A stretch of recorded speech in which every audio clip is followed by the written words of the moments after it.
యోషువ గ్రంథంలో కూడా మనం జ్ఞాపకం చేసుకున్నట్లయితే ఏ విధంగా వాళ్ళు యుద్ధం చేస్తూ వచ్చినారో అనేకమైనటువంటి దేశాలని వాళ్ళు రాజుని ఆక్రమించుకుంటూ వచ్చిన తర్వాత వాళ్ళు ఈ యొక్క స్వాస్థ్యాన్ని పంచుకుంటూ వచ్చినప్పుడు గడిచినటువంటి దినాల్లో మనం చూస్తూ వచ్చినాం. క్రిందటి వారాల్లో మనం చూస్తూ వచ్చినాం ఏ విధంగా రూబేనీయులు, అదేవిధంగా గాదు గోత్రం వారు, మనష్షే అర్ధ గోత్రం వాళ్ళు యోర్దాను అవతల ఉన్నటువంటి ఆ యొక్క స్వాస్థ్యాన్ని వాళ్ళు పంచుకుంటూ వచ్చినారు. ఇప్పుడు మనం ఇక్కడ గమనించినట్లయితే చూడండి, మొట్టమొదటి వచనం మనం జ్ఞాపకం చేసుకున్నట్లయితే మొదటి 2 వచనాలు చూడండి. ఇశ్రాయేలీయులు కనాను దేశమున పొందిన స్వాస్థ్యములు ఇవి, మోషే ద్వారా యెహోవా ఆజ్ఞాపించినట్లు యాజకుడైన ఎలియాజరును, నూను కుమారుడైన యెహోషువాయు ఇశ్రాయేలీయుల గోత్రముల యొక్క పితరుల కుటుంబముల ప్రధానులను చీట్లు వేసి 9 గోత్రముల వారికి, అర్ధగోత్రపు వారికి ఆ స్వాస్థ్యములను పంచిపెట్టిరి. అంటే చూడండి, మనం జ్ఞాపకం చేసుకున్నట్లయితే దేవుడు ఎంత అద్భుతమైనటువంటి వాడు, అదేవిధంగా నమ్మదగినటువంటి వాడు అనేటువంటి విషయాన్ని మనం ఇక్కడ జ్ఞాపకం చేసుకుంటూ రావచ్చు. మనం ఒకసారి చూసుకున్నట్లయితే ఆదికాండము 15వ అధ్యాయము 18-21 వచనాలు. ఆదికాండము 15వ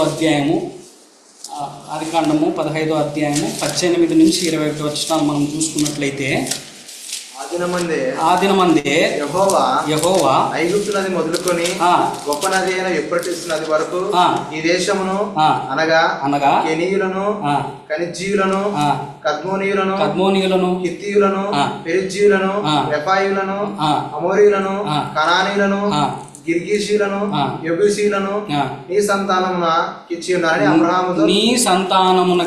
ఉన్నానని అబ్రాహాముతో ఏం చేసినాడు? నిబంధన చేసినాడు. కాబట్టి నిబంధన చేసినటువంటి దేవుడు, వాగ్దానం చేసినటువంటి దేవుడు నమ్మదగినటువంటి దేవుడు. అబ్రహాంతో వాగ్దానం చేస్తూ వచ్చినాడు. ఏమని వాగ్దానం చేస్తూ వచ్చినాడు? నేడు నేను నీకు ఈ దినమున ఏం చేస్తా వచ్చినాడు? ఈ దినం యెహోవా ఏం చేసినాడంట? ఈ యొక్క దేశానంతటిని కూడా ఏం చేస్తా అన్నాడు? నీకును నీ సంతానానికి ఇస్తానని చెప్తా వచ్చినాడు. అంతేకాదు, మనం చూసుకున్నట్లయితే ఈ యొక్క మాటని పట్టుకొని అబ్రహాము నివసించడం మాత్రమే కాదు, కానీ తర్వాత ఉన్నటువంటి తరాల్లో అయినటువంటి వారు, అబ్రహాం తర్వాత ఎవరుంటా వచ్చినారు? ఇసాకు తర్వాత యాకోబు, వారందరూ కూడా ఈ యొక్క వాగ్దానాన్ని ఎత్తుపట్టుకున్నటువంటి వారిగా, లేకపోతే నిబంధనని జ్ఞాపకం చేసుకున్నటువంటి వారిగా ఉంటూ వచ్చినారు. చూడండి, అదే ఆదికాండము 26వ అధ్యాయం 3-4 వచ్చినారు. ఆదికాండము 26వ అధ్యాయం. ఈ దేశమందు పరవాసివై ఉండుము, నేను నీకు తోడైన నిన్ను ఆశీర్వదించెదను. ఏలయనగా నీకును నీ సంతానమునకును ఈ దేశములన్నీ ఇచ్చి నీ తండ్రి అయిన అబ్రహాముతో నేను చేసిన ప్రమాణము నెరవేర్చి ఆకాశ నక్షత్రముల వలె నీ సంతానమును విస్తరింపజేసి ఈ దేశములన్నీ నీ సంతానమునకు ఇచ్చెదను. చాలు. చూడండి, ఏమని చెప్తా ఉంటున్నాడు ఇక్కడ? ఎవరికి ఇస్తా ఉంటున్నాడు? ఏలయనగా నీకును నీ సంతానమునకును. ఎవరితో మాట్లాడుతూ ఉంటున్నాడు ఇక్కడ? అబ్రహాం ఇస్సాకుతో మాట్లాడుతూ ఉంటున్నాడు ఇక్కడ. చూడండి, ఇస్సాకుతో చెప్తా ఉంటున్నాడు. ఏమని అబ్రహాంతో చెప్తా వచ్చినాడు. అదే దేవుడు ఏమని చెప్తా వచ్చినాడు అంటే, అబ్రహాముతో నిబంధన చేస్తా వచ్చినాడు. చేసిన దేవుడు మళ్ళీ ఇస్సాకుతో కూడా చెప్తా ఉంటున్నాడు. ఏమని చెప్తాడు? నీకును నీ సంతానమునకును ఈ దేశాన్ని. చూడండి, దేవుడు ఎంత నమ్మదగినటువంటి దేవుడు అనేటువంటి విషయాన్ని మనం ఈ మాట ద్వారా జ్ఞాపకం చేసుకోవచ్చు. ఇప్పుడు ఇక్కడ అది నెరవేరబడతా ఉంది. ఏమని చేస్తా చూడు, ఇశ్రాయేలీయులు కనాను దేశమున పొందిన స్వాస్థ్యములు ఇవి. వాళ్ళు ఏం చేసినారంట? చూడండి, ఇశ్రాయేలీయుల గోత్రముల యొక్క పితరుల కుటుంబముల ప్రధానులను చీట్లు వేసి 9 గోత్రముల వారికి, అర్ధగోత్రపు వారికి ఆ స్వాస్థ్యములను పంచిపెట్టిరి. అంటే ఆ దేశాన్ని వాళ్ళు ఏం చేసుకున్నారు? పంచుకున్నారు. ఎవరు ఇచ్చినారు ఈ దేశాన్ని వాళ్ళకి? ఎందుకు ఇచ్చినాడు? అబ్రహాముతో ఇస్సాకుతో వాగ్దానం చేస్తా వచ్చినాడు. యాకోబుతో వాగ్దానం చేస్తా వచ్చినాడు. వారి పితరులతో వాగ్దానం చేస్తా వచ్చినారు. వారి పితరులు కూడా దేవునికి ఎంతగానో నమ్మకంగా జీవిస్తూ వచ్చినారు. ఆ వాగ్దానాన్ని పట్టుకొని ప్రభువా ఈ వాగ్దానం కొరకై మేము జీవిస్తాము. అబ్రహాం కూడా ఆ వాగ్దానం కొరకై జీవిస్తూ వచ్చినాడు. ఇసాక్ కూడా ఆ వాగ్దానం కొరకై జీవిస్తూ వచ్చినాడు. ఆ వాగ్దానాన్ని ఎత్తిపట్టుకొని దేవుని కొరకై నమ్మకంగా జీవించినటువంటి వారిగా ఉంటూ వచ్చినారు. యాకోబు కూడా ఆ వాగ్దానాన్ని ఎత్తిపట్టుకొని నా సంతానానికి ఇస్తానని చెప్తా వచ్చినాం కదా. అందుకే వాళ్ళని ఎక్కడి నుంచి విడిపిస్తూ వచ్చినాడు? ఐగుప్తు యొక్క చెరలోంచి వాళ్ళని విడిపించి ఎక్కడికి తీసుకొచ్చినాడు? వాళ్ళని ఆ యొక్క వాగ్దానం చేసినటువంటి ఆ యొక్క ప్రదేశంలోనికి వారిని నడిపించినటువంటి వాడిగా ఉంటూ వచ్చినాడు. కాబట్టి చూడండి ఎంత అద్భుతమైనటువంటి దేవుడు, ఎంత నమ్మదగినటువంటి దేవుడు మన దేవుడు అని ఈ విషయాన్ని మనము ఈ వాక్యం ద్వారా జ్ఞాపకం చేసుకోవచ్చు. వాళ్ళు ఎన్నిసార్లు తప్పిపోతా వచ్చినారు, అరణ్యంలో తప్పిపోలేదా? వాళ్ళు అనేక మార్లు తప్పిపోతా వచ్చినారు, అనేక మార్లు సనుగుతా వచ్చినారు, గొనుగుతా వచ్చినారు. అయినప్పటికీ కూడా ఆయన ఎంతో నమ్మదగినటువంటి వాడిగా వాళ్ళ పట్ల ఉండి వాళ్ళని ఏం చేస్తూ వచ్చినాడంటే ఆ వాగ్దాన దేశంలోనికి నడిపించినటువంటి వాడిగా ఉంటూ వచ్చినాడు. మనం కూడా మన జీవితాల్లో అదే జ్ఞాపకం చేసుకోవాలి. మనకు కూడా దేవుడు వాగ్దానం అనేకమైనటువంటి వాగ్దానాలు కదా. God has given us lot of promises. అనేకమైనటువంటి వాగ్దానాలు దేవుడు మనకు చేస్తూ వచ్చినాడు.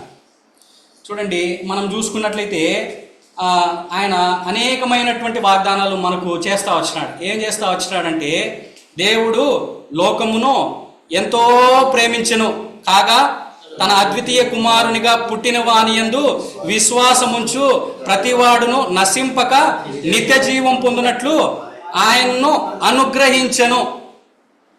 మన కొరకై ఎవరిని అనుగ్రహించినాడు? ఆయన. అంతేకాదు ఆయన యందు విశ్వాసం ఉంచుట ద్వారా మనకి ఏం అనుగ్రహిస్తూ ఉంటున్నాడు? కాబట్టి దేవుడు ఎప్పుడు కూడా నమ్మదగినటువంటి దేవుడు. అంతేకాదు తన్ను ఎందరు అంగీకరించిరో అనగా ఆయన నామమందు విశ్వాసం ఉంచినటువంటి వారికి అందరికి కూడా ఏమిచ్చినాడంట? దేవుని కుమారులగుటకు అధికారం అనుగ్రహించినాడు. కాబట్టి ఇవన్నీ కూడా మనం ఆయన మనకిచ్చినటువంటి వాగ్దానాలు అవన్నీ కూడా మనకు ఎవరిలో నెరవేరుస్తూ వచ్చినాడు? ఆయన యేసుక్రీస్తు ప్రభు వారిలో నెరవేరుస్తూ వచ్చినాడు. కాబట్టి మన దేవుడు నమ్మదగినటువంటి దేవుడు అనేటువంటి విషయాన్ని మనం జ్ఞాపకం చేసుకుంటూ రావాలి.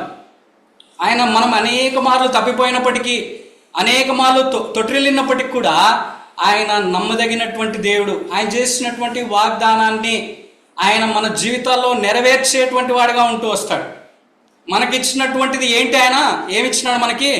మనం విశ్వాసం ఉంచినామా లేదా? విశ్వాసం ఉంచినాం కదా. విశ్వాసం ఉంచినటువంటి వారికి ఏమనుగ్రహించినాడంట? ఆయన నిత్య జీవము. ఆనాడు ఇశ్రాయేలీయులకి ఆ యొక్క వాగ్దాన దేశాన్ని, కనాను దేశాన్ని వాళ్ళకు అనుగ్రహించినటువంటి వాడిగా ఉంటూ వచ్చినాడు. ఈనాడు ఆయన వాగ్దానం చేసినటువంటి దేవుడు మనకి ఏమనుగ్రహిస్తూ ఉంటున్నాడు? నిత్య జీవాన్ని అనుగ్రహిస్తూ ఉంటున్నాడు. కాబట్టి మనం ఆయన్ని ఎరగడం కారణాన్ని బట్టి, అంగీకరించడం కారణాన్ని బట్టి ఆయన మనకు నిత్య జీవాన్ని అనుగ్రహించినటువంటి వాడిగా ఉంటూ వచ్చినాడు. కాబట్టి ఈ యొక్క మాట ద్వారా మనం అదే జ్ఞాపకం చేసుకోవచ్చు. ఆయన నమ్మదగినటువంటి దేవుడు, మాట ఇచ్చి నెరవేర్చేటువంటి దేవుడు. మన జీవితాల్లో కూడా ఆయన వాగ్దానం చేస్తూ వచ్చినాడు, మనతో నిబంధన చేస్తూ వచ్చినాడు కదా. ఏమని నిబంధన చేస్తూ వచ్చినాడు? ఎవరైతే ఆయన యందు విశ్వాసం ఉంచుతారో, అద్వితీయ కుమారుని తను పంపిన వాని యందు విశ్వాసం ఉంచుతారో వారికి ఏమనుగ్రహిస్తా అంటున్నాడు? కాబట్టి ఆయన నమ్మదగినటువంటి దేవుడు, మనకు నిత్య జీవాన్ని అనుగ్రహించేటువంటి దేవుడు. అంతేకాదు మనల్ని ఏం చేసుకున్నాడంట? ఆయన కుమారులుగా చేసుకున్నాడంట. కాబట్టి ఎంత గొప్ప భాగ్యాన్ని ఆయన మనకు అనుగ్రహిస్తూ వచ్చినాడో చూడండి. కాబట్టి ఆయన మొట్టమొదటిగా మనం జ్ఞాపకం చేసుకున్నట్లయితే ఆయన ఎవరు? నమ్మదగినటువంటి దేవుడు, వాగ్దానం ఇచ్చి వాటిని నెరవేర్చేటువంటి దేవుడు. ఆనాడు ఇశ్రాయేలీయుల జీవితాల్లో ఆయన అది నెరవేరుస్తూ వచ్చినాడు. ఈనాడు మన జీవితాల్లో కూడా ఆయన నెరవేరుస్తాడు, నెరవేర్చనై ఉన్నాడు కదా. కాబట్టి అందును బట్టే మనము పాత నిబంధనని నిర్లక్ష్యం చేయకూడదు. అందుకే మనం 1 కొరింథీయులకు రాసినటువంటి పత్రికలో మనం చూసుకున్నట్లయితే ఇవన్నీ కూడా మనకు దేని కొరకు దృష్టాంతములుగా ఇవన్నీ కూడా మనకు చెప్పబడ్డాయని రాయబడుతూ వచ్చింది, అవునా కదా. చూడండి 1 కొరింథీయులకు రాసినటువంటి పత్రిక 10వ అధ్యాయము 10 సహోదరులారా, ఈ సంగతి మీకు తెలియకుండా నాకు ఇష్టం లేదు. అదేనగా మన పితరులందరూ మేఘము క్రింద నుండిరి, వారందరూ సముద్రంలో నడిచిపోయిరి. చూడండి ఇక్కడ ఇవన్నీ 6వ వచనం. వారు ఆశించిన ప్రకారం మనం చెడ్డవాటిని ఆశించకుండానట్లు ఈ సంగతులు మనకు దృష్టాంతములుగా, కాబట్టి ఇవన్నీ కూడా మనకు దృష్టాంతములుగా చెప్పబడతా వచ్చినాయి. ఇక్కడ ఏవైతే పాత నిబంధన గ్రంథంలో ఏవైతే చెప్పబడతా వచ్చినాయో అవన్నీ కూడా మనకు దృష్టాంతములుగా చెప్పబడతా వచ్చినాయి. కాబట్టి మన దేవుడు నమ్మదగినటువంటి దేవుడు అనేటువంటి విషయాన్ని మనం జ్ఞాపకం చేసుకుంటూ రావాలి. ఆయన మాట ఇచ్చి నెరవేర్చేటువంటి దేవుడు, వాగ్దానం చేసి వాటిని నెరవేర్చేటువంటి దేవుడు. మన జీవితాల్లో కూడా ఆయన నిబంధన చేస్తూ వచ్చినాడు, నూతనమైనటువంటి నిబంధనని. కాబట్టి ఆ నిబంధనని ఆయన నెరవేరుస్తూ ఉంటున్నాడు, నెరవేర్చనై ఉన్నాడు.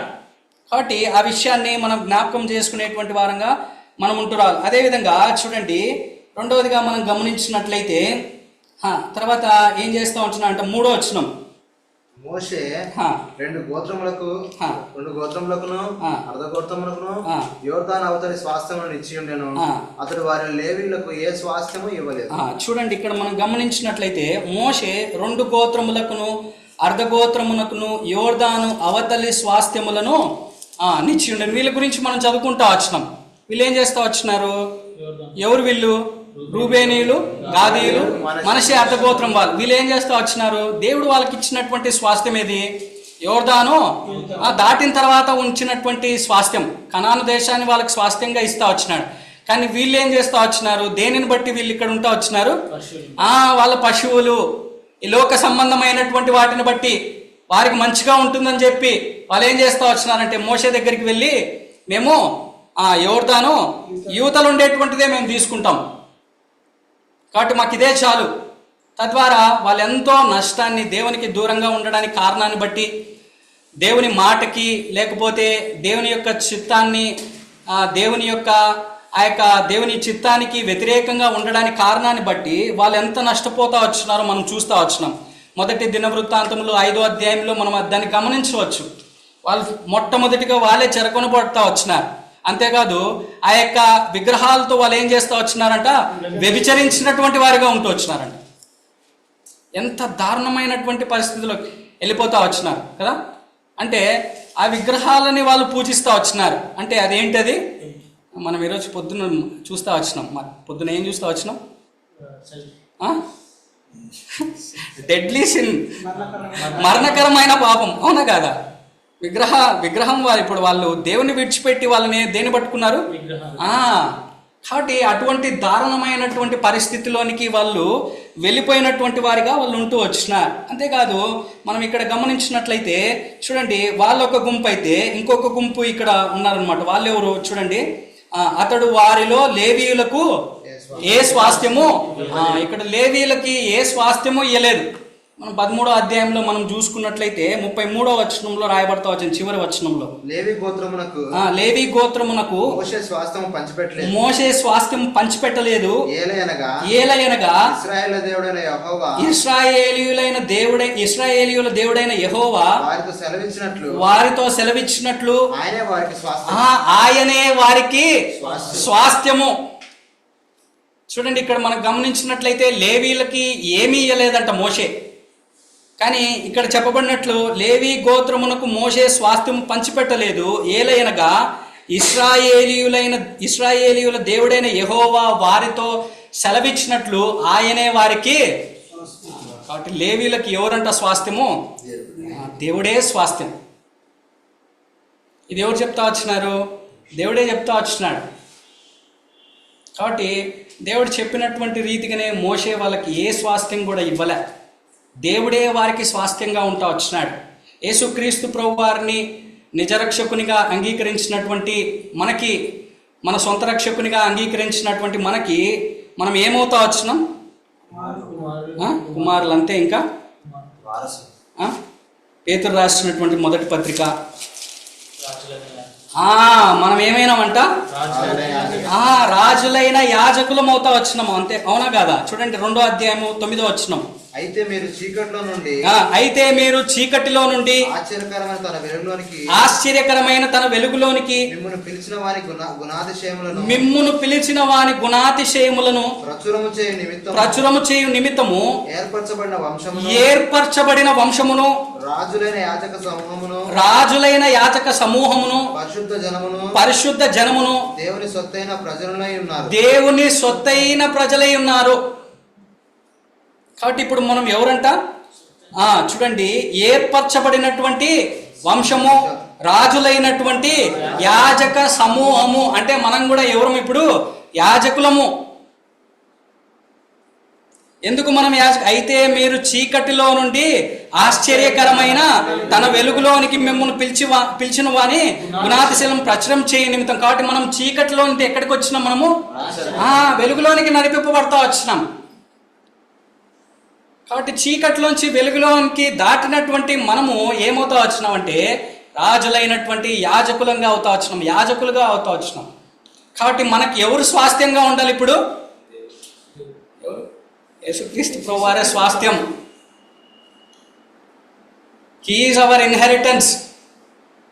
ఆయనే మనకు స్వాస్థ్యంగా ఉండాలి. చూడండి, ఎఫెసీయులకు రాసినటువంటి పత్రిక 1వ అధ్యాయంలో కూడా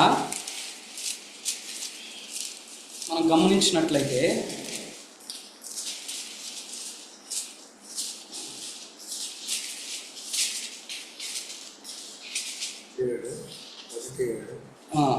ఒకటి 7 దేవుని కృపా మహదేశమును బట్టి ఆ ప్రియుని యందు ఆయన రక్తము వలన మనకు విమోచనమును అనగా మన అపరాధములకు క్షమాపణ కలిగి ఉన్నది. చూడండి 11-12 చూడండి. మరియు క్రీస్తునందు ముందుగా నిరీక్షించిన మనము తన మహిమకు కీర్తి కలుగజేయవలనని దేవుడు తన చిత్త ప్రకారమైన సంకల్పమును బట్టి మనల్ని ముందుగా నిర్ణయించి ఆయన యందు స్వాస్థ్యముగా ఏర్పరచెను. ఎవరి యందు స్వాస్థ్యముగా ఏర్పరచెను? ఆయన యందు, క్రీస్తునందు మనల్ని ఏం చేసినాడంట? స్వాస్థ్యముగా ఏర్పరిచినాడంట. కాబట్టి ఆయనే మనకు స్వాస్థ్యము. అంతేకాదు తర్వాత కింద 14వ వచనం చూడండి. దేవుని మహిమకు కీర్తి కలుగుటకై ఆయన సంపాదించుకొనిన ప్రజలకు విమోచనము కలుగు నిమిత్తము ఈ ఆత్మ మన స్వాస్థ్యమునకు ఏ ఆత్మ? అది పరిశుద్ధ ఆత్మ. కాబట్టి సంచకరువుగా ఉందంట. అంతేకాదు 17-19 వచనాల్లో కూడా మనం చూసుకున్నట్లయితే, మరియు మీ మనోనేత్రములు వెలిగింపబడినందున ఆయన మిమ్మల్ని పిలిచిన పిలుపు వల్లనైనా నిరీక్షణ ఎట్టిదో పరిశుద్ధులలో ఆయన స్వాస్థ్యము యొక్క మహిమైశ్వర్యము ఎట్టిదో. పరిశుద్ధులలో ఆయన స్వాస్థ్యము యొక్క. కాబట్టి మనం ఆయన స్వాస్థ్యము, మనం ఆయన స్వాస్థ్యముగా పిలువబడతా వచ్చినాం. మనం ఆయన స్వాస్థ్యముగా చేర్చబడతా వచ్చినాం. కాబట్టి మన స్వాస్థ్యం ఎవరై ఉండాలి? యేసుక్రీస్తు ప్రభువారై ఉండాలి. అదే నిత్యమైనటువంటి స్వాస్థ్యం అంటే కదా. యేసుక్రీస్తు ప్రభు. మనం పైకి పోయి ఎక్కడ ఉంటాం? ఆయన ఏమన్నాడు? యోహాను సువార్త 14వ అధ్యాయంలో ఏమన్నాడు? నేను మీ కొరకు స్థలము వెళ్ళుచున్నాను, నేను మరలా వస్తాను, నేనుండు చోటున మీరును ఉండులాగున కదా. మరలా వచ్చి నా యొద్ద నుండుటకు. ఎక్కడ కాదు, ఎవరి యొద్ద ఉండడానికి? ఆయన యొద్ద. కాబట్టి నిత్య జీవంలో కూడా మనం ఎక్కడ ఉంటామంటే యేసుక్రీస్తు ప్రభు వారి దగ్గరే ఉంటాం. కాబట్టి అదే మన స్వాస్థ్యము, అదే నిత్య జీవము. కాబట్టి మన స్వాస్థ్యం ఎప్పుడు కూడా యేసుక్రీస్తు ప్రభువారై ఉండాలి. అందుకే మత్తయి సువార్తలో కూడా అదే చెప్పబడుతూ వచ్చింది. మీరు ఏం తిందాము, ఏం కూర్చుకుందాం, వీటి కొరకు ఆలోచించద్దు. వీటన్నిటి కొరకు ఎవరు ఆలోచిస్తారు? కానీ మీరు దేన్ని ముందుగా పెట్టాలి? నా నీతిని, నా రాజ్యాన్ని మొదట వెతకండి, అప్పుడు అవన్నీ కూడా మీకు. మనం పొద్దున్న చూసినట్టు అదే. ఇప్పుడు మనం భక్తులైనటువంటి వాళ్ళు కూడా వాళ్ళు చేసింది అదే, ఇంకేం చేయలే. వాళ్ళు ఏం చేసినారు? మొట్టమొదటి ఆయన నీతిని. అర్థమైందా? ఈ లోక సంబంధమైనటువంటివి రావడానికి వాళ్ళేమి కృషి పడలే, లేకపోతే ఏం చేయలే. వాళ్ళు ఏం చేస్తూ వచ్చినారు? మొట్టమొదటిగా దేవునికి ప్రార్థన చేసి దేవుని చిత్త ప్రకారంగా, లేకపోతే దేవునికి ఇష్టపూర్వకంగా జీవిస్తూ వచ్చినారు అంతే. ఆయన్ని ముందు పెడతా వచ్చినారు అంతే. అప్పుడు ఏమొచ్చినాయి? ఆటోమేటిక్గా అన్నీ వచ్చినాయి. అర్థమైందా? 500 మందికి భోజనం వచ్చింది, 10,000 మందికి భోజనం వచ్చింది, 20,000 మందికి భోజనం వచ్చింది, 30,000 మందికి కూడా భోజనం వచ్చింది.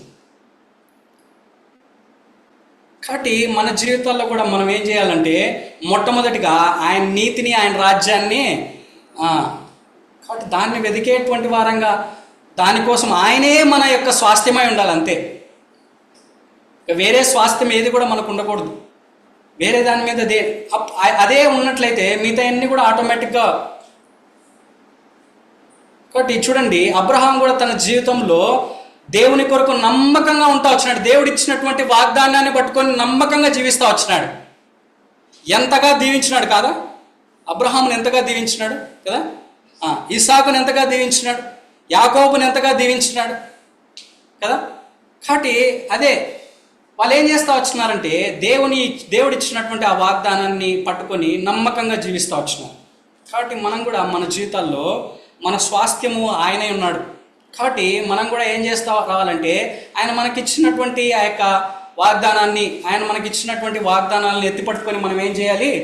నమ్మకంగా ఆయన కొరకే జీవించేటువంటి వారంగా మనం ఉంటున్నారు. ఎప్పుడైతే ఆ విధంగా జీవిస్తామో ఇవన్నీ కూడా మార్గమధ్యంలో వస్తూ ఉంటాయి అన్నమాట. ఆటోమేటిక్గా మనం ఆలోచించాల్సినటువంటి అవసరమే లేదు వాటి గురించి. అవన్నీ కూడా ఆటోమేటిక్గా వస్తూ ఉంటాయి. కాబట్టి ఆ విధంగా మన యొక్క దృష్టి అంతా కూడా ఎక్కడ ఉండాలంటే ఆయన మీద ఉండాలి. ఆయనే మన స్వాస్థ్యము. కాబట్టి లేవీలకి ఏంటి అంట స్వాస్థ్యము? ఎవరంట? ఆయనే వారికి స్వాస్థ్యం కదా. అందుకే యెహోషువ కూడా చివరిగా ఒక మాట పలుకుతాడు ఆయన చనిపోయే కంటే ముందు. ఏమంటాడు? మీరెవరిని సేవిస్తారో నాకైతే తెలియదు, కానీ నేనును నా ఇంటి వారును. ఎందుకు? ఆయనకి ఎవరు స్వాస్థ్యంగా ఉన్నాడు? అది. అందును బట్టి ఆ మాట చెప్పగలుగుతా వచ్చాడు. కాబట్టి మనం కూడా ఆ విధంగా చెప్పగలిగేటువంటి వారంగా మనం ఉంటురాలి. చూడండి, 4వ వచనం మనం చూసుకున్నట్లయితే, యోసేపు వంశకులకు 14వ అధ్యాయం 4వ వచనం. యోసేపు వంశకులకు మనష్షే ఎఫ్రాయిములను 2 గోత్రముల వారు నివసించుటకు పట్టణములను, వారి పశువులకును, వారి మందలకును, ఆ పట్టణముల సమీప భూములను మాత్రమే కాక లేవీలకు ఆ దేశమున ఏ స్వాస్థ్యము. ఇక్కడ ఒక వ్యక్తి, 2 వ్యక్తులు చెప్పబడతా వచ్చాను. లేవి ఒకరు, ఇంకొకరు ఎవరు? కాదు, యోసేపు వంశకులకు కదా, యోసేపు. కాబట్టి చూడండి, యోసేపు వంశానికి ఎన్ని వచ్చినాయి? 2 గోత్రాలు వచ్చినాయి. ఎందుకంటే యోసేపు ఎట్లా జీవిస్తూ వచ్చినాడో నమ్మకంగా జీవిస్తూ వచ్చినాడు. ఎక్కడున్నా, పోతీఫర్ ఇంట్లో ఉన్నా నమ్మకంగా ఉంటా వచ్చినాడు, జైల్లో ఉన్నా నమ్మకంగా ఉంటా వచ్చినాడు, ఐగుప్తు ఆ యొక్క గొప్ప అధికారంలో ఉన్నా నమ్మకంగా ఉంటా వచ్చినాడు, తండ్రి దగ్గర నమ్మకంగా ఉంటా వచ్చినాడు, సహోదరుల దగ్గర నమ్మకంగా ఉంటా వచ్చినాడు. తద్వారా తన జీవితంలో ఏమవుతా వచ్చిందంటే 2 ఆశీర్వాదం. కాబట్టి చూడండి ఎన్ని వచ్చినాయంటే ఆయన యొక్క నుంచి, వంశముల నుంచి. చూడండి, మనం జ్ఞాపకం చేసుకున్నట్లయితే మనం కూడా ఎప్పుడైతే నమ్మకంగా జీవిస్తామో, అబ్రహాము, ఇస్సాకు, యాకోబు తర్వాత నమ్మకంగా జీవించినటువంటి వారు ఎవరు? నమ్మకంగా జీవించినటువంటి వ్యక్తి ఎవరు? యోసేపే. కాబట్టి దేవుని కొరకు నమ్మకంగా జీవిస్తూ వచ్చినాడు తన జీవితంలో. ఎక్కడున్నప్పటికీ కూడా, ఏ ప్రదేశంలో తల్లిదండ్రులకి, అన్నదమ్ములకి, అందరికీ దూరంగా ఉన్నప్పటికీ కూడా, కష్ట సమయాల్లో ఉన్నా కూడా నమ్మకంగా జీవిస్తూ వచ్చినాడు.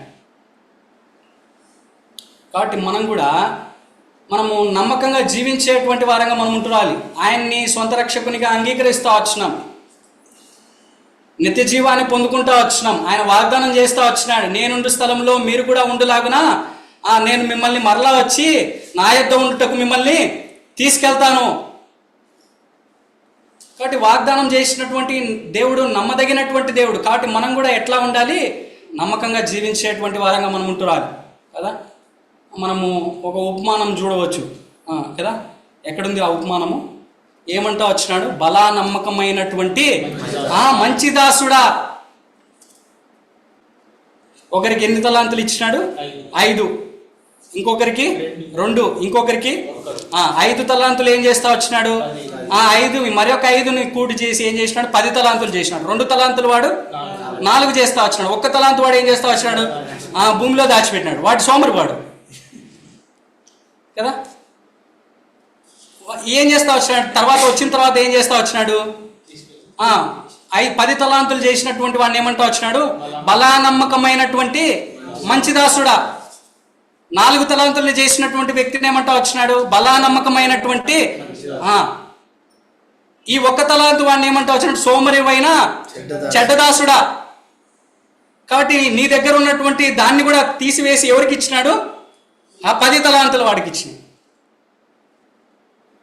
కాబట్టి ఎప్పుడైతే మనం నమ్మకంగా జీవిస్తామో దేవుని కొరకు, మనం ఒకవేళ నమ్మకంగా జీవించలేకపోతే ఏమైపోతుంది? మన దగ్గర ఉన్నటువంటిది అది తీసివేయబడుతుంది. యోసేపు తన జీవితంలో నమ్మకంగా ఉంటా వచ్చినాడు, అందును బట్టే వర్ధిల్లుతా వచ్చినాడు. మంచి దాసుడు, నమ్మకమైనటువంటి మంచి దాసుడిగా జీవిస్తూ వచ్చినాడు. అందును బట్టి ఎన్ని వచ్చినాయి ఆయన దాంట్లోంచి? మనషే. ఎక్కడి నుంచి తీయబడతా వచ్చింది అది? ఎక్కడి నుంచి రూబేన్ నుంచి తీయబడతా వచ్చింది కదా. యూజువల్గా అయితే ఎవరికి రావాలి? అది రూబేన్కి రావాలి. కానీ రూబేన్ నుంచి ఏమైంది? కాబట్టి యోసేపు దేవుని కొరకు నమ్మకంగా జీవిస్తూ వచ్చింది. కాబట్టి యేసుక్రీస్తు ప్రభువారిని మనము సొంత రక్షకునిగా అంగీకరించినటువంటి మనం కూడా ఆయన కొరకై నమ్మకంగా జీవించేటువంటి వారంగా మనం ఉంటున్నాం ఈ లోకంలో. ఆయన కొరకై మనం నమ్మకంగా జీవించాలి. యోసేపు వలె ఏ విధంగా జీవిస్తూ వచ్చినాడు? యవ్వనస్తుడు యోసేపు అయినప్పటికీ కూడా నమ్మకంగా జీవిస్తూ వచ్చినాడు. ఎటువంటి పరిస్థితులు ఉన్నప్పటికీ, కష్టమైనటువంటి పరిస్థితులు కదా, జైల్లో అసలు చెయ్యనటువంటి దానికి కూడా ఆయన జైల్లో వెళ్తా వచ్చినాడు. అటువంటి పరిస్థితిలో కూడా ఆయన నమ్మకంగా ఉంటూ వచ్చినాడు. కాబట్టి అందును బట్టి ఆయన వర్ధిల్లినటువంటి వాడిగా ఉంటూ వచ్చినాడు. చూడండి, చివరిగా మనం చూసుకున్నట్లయితే 14వ అధ్యాయం 5వ వచనం చదువుకొని మనం ముగించుకుంటాం. యెహోవా మోషేకు ఆజ్ఞాపించినట్లు ఇశ్రాయేలీయులు చేసి దేశమును పంచుకొనిరి. చూడండి ఎట్లా చేసినారంట వీళ్ళు, ఎట్లా చేసినారంట?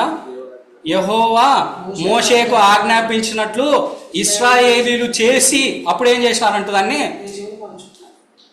కాబట్టి వీళ్ళు ఏం చూపిస్తూ వచ్చినారంటే దేవుని మాటకి విధేయత చూపించినటువంటి వారిగా ఉంటూ వచ్చినారు. వీళ్ళు విధేయత చూపించి తద్వారా వాళ్ళు ఏం చేస్తూ వచ్చినారంటే ఆ యొక్క స్వాస్థ్యాన్ని పొందుకుంటూ వచ్చినారు. కాబట్టి విధేయత అనేటువంటిది చాలా ముఖ్యమైనటువంటిది, అవునా కదా. మొట్టమొదటిగా మనం దేనికి విధేయత చూపిస్తూ వచ్చినాం? మునుపు మనం ఎరగక ముందు మొట్టమొదటిగా మనం దేనికి విధేయత చూపిస్తూ వచ్చినాం? పాపానికి. మొట్టమొదటిగా మనం సువార్తకు విధేయత చూపిస్తూ వచ్చినాం, అవునా కదా. చూడండి, సువార్తకు విధేయత చూపించినటువంటి పరిస్థితి ఎట్లుంటుందో చూడండి. 2వ తెస్సలోనికీయులకు రాసినటువంటి పత్రిక 1వ అధ్యాయము 8వ వచనం 6-8. ప్రభువైన యేసు తన ప్రభావమును కనపరుచు దూతలతో కూడా పరలోకము నుండి అగ్నిజ్వాలలో ప్రత్యక్షమై దేవుని నెరగని వారికి మన ప్రభువైన యేసు సువార్తకు లోబడని వారికి ప్రతిదండన చేయునప్పుడు కదా. వీళ్ళెవరు? లోబడని వారికి. కానీ మనమైతే ఏం చేసినాం కదా. 1 కొరింథీయులకు రాసినటువంటి పత్రిక 15వ అధ్యాయము 1వ వచనం. మరియు సహోదరులారా, నేను మీకు ప్రకటించిన సువార్తను మీకు తెలియపరచుచున్నాను, మీరు దానిని అంగీకరించితిరి కదా. మనం ఆ యొక్క సువార్తని అంగీకరిస్తూ వచ్చినాం, మొట్టమొదటిగా మనం ఆ యొక్క సువార్తకు లోబడతా వచ్చినాం, లోబడి దాన్ని ఏం చేస్తూ వచ్చినాం? మనము అంగీకరించినటువంటి వారిగా ఉంటూ వచ్చినాం. కాబట్టి జ్ఞాపకం ఉంచుకోండి, లోబడడం, విధేయత చూపించడం. ఒకవేళ ఇంకా మనము ఎవరైనా సువార్తకి లోపడకుండా ఉన్నట్లయితే ఆ యొక్క తెస్సలోనికీయులకు రాసినటువంటి పత్రిక 1వ అధ్యాయం 8వ వచనంలో చెప్పబడినట్లు చాలా దారుణమైనటువంటి పరిస్థితులు ఎదుర్కొనేటువంటి వారిగా ఉంటూ వస్తారు. అర్థమైందా? కాబట్టి మొట్టమొదటిగా మనం సువార్తకు లోబడ్డాం. సువార్తకు లోబడి సువార్తను అంగీకరించి ఆయన యందు విశ్వాసం ఉంచి కదా మనం ఏమవుతా వచ్చినాం, తన్ను ఎందరు అంగీకరించరో అనగా ఆయన నామమందు విశ్వాసం ఉంచినటువంటి వారికి ఏమొచ్చింది, ఆయన పిల్లలగుటకు. కాబట్టి ఇప్పుడు మనం ఆయన పిల్లలు అవుతా వచ్చినాం కదా. మొట్టమొదటిగా మనం సువార్తకు లోబడ్డాం, సువార్తను అంగీకరించినాం, దాని యందు విశ్వాసం ఉంచడం ద్వారా మనకేమొచ్చింది, ఆయన పిల్లలుగా అవడానికి అధికారం వచ్చింది. తర్వాత ఇప్పుడు ఏం చేయాలంట, మనం దేనికి ఇంకా ఏం లోబడాలంట, ఆయన మాటకు లోబడాలి కదా. ఆయన మాటకి మనం లోబడేటువంటి వారంగా మనం ఉంటురాలి. ఆయన వాక్యానికి మనం లోబడేటువంటి వారంగా మనం ఉంటురాలి. ఆయన వాక్యం ఎటువంటిదంట చూడండి, హెబ్రీలకు రాసినటువంటి పత్రిక 4వ అధ్యాయము 12వ వచనం. హెబ్రీలకు రాసినటువంటి దేవుని వాక్యము సజీవమై బలము గలదై రెండంచుల గల ఎటువంటి ఖడ్గము కంటెను వాడిగా ఉండి ప్రాణాత్మను కీళ్లను. చాలు చూడండి, ఎందుకనగా దేవుని వాక్యము సజీవమై బలము గలదై రెండంచుల గల ఎటువంటి ఖడ్గము కంటేను వాడిగా ఉంది కదా. ఇంగ్లీష్లో ఏమనుంది,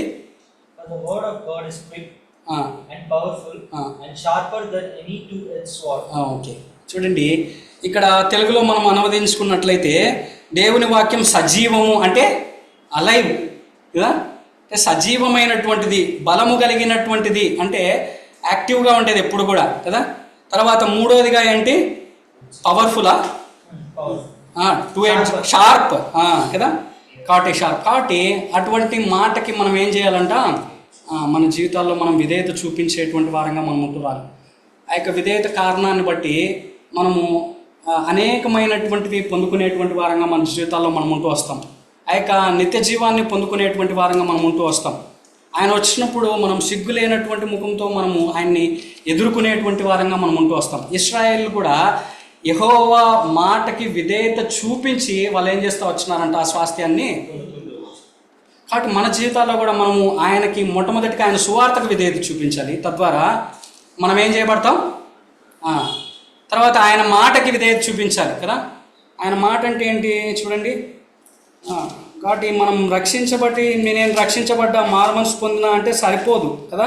ఆయన మాట ఏంటి, హెబ్రీలకు రాసినటువంటి పత్రిక 6వ అధ్యాయము చూడండి 1వ వచనం. కాబట్టి నిర్జీవ క్రియలను విడిచి మారుమనసు పొందుటయు, దేవుని యందలి విశ్వాసమును, బాప్తిస్మములను గూర్చిన బోధయు, హస్త నిక్షేపమును, మృతుల పునరుద్ధానమును, నిత్యమైన తీర్పును అను పునాది మరలా వేక క్రీస్తును కూర్చిన మూలోపదేశం మాని సంపూర్ణ మొగటుకు. కాబట్టి దేవుని మాటకి విధేయత చూపించడం అంటే ఇదే, సంపూర్ణులుగా పోవడానికి కదా సాగిపోయేటువంటి వారంగా మనం ఉంటున్నాం. నేను మారుమనసు పొందిన ఆడికి అయిపోయిందంటే అయిపోతుందా, అయిపోదు కదా. దేవుని వాక్య ప్రకారంగా ఏం చేయాలని తర్వాత అది కదా, నేను రక్షించబడ్డా అయిపోయింది అంటే కాదు.